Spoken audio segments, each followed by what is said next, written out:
Compressible flow, question number 10. Calculate the speed of sound at 288 Kelvin in hydrogen, helium, and nitrogen gas. Under what condition will be the speed of sound in hydrogen be equal to that in helium? We know that speed of sound can be calculated by using this equation. We substitute all the value here, K 8314 over molar mass times temperature here. And from this question, we have three types of gas here, so means that we cannot use 287 here. 287 for K is only for air. So because the gas here is not an air, we need to calculate its gas constant value.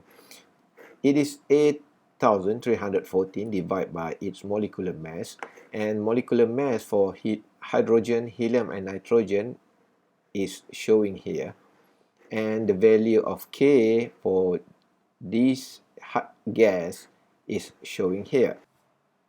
We need to calculate the same speed of sound for hydrogen and helium, so we rearrange the equation for speed of sound, so we could write as c squared equal K times 8314 over m times T, and we equalize for both condition, hydrogen and helium.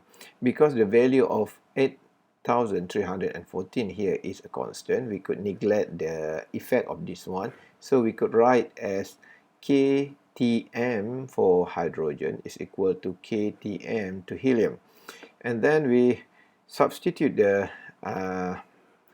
value.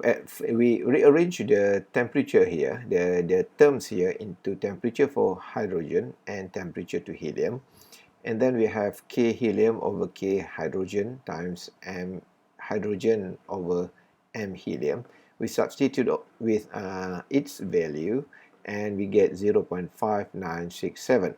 So the ratio, it means that the velocity is the same, the speed of sound is the same when the hydrogen temperature is 0.5967 times the helium temperature.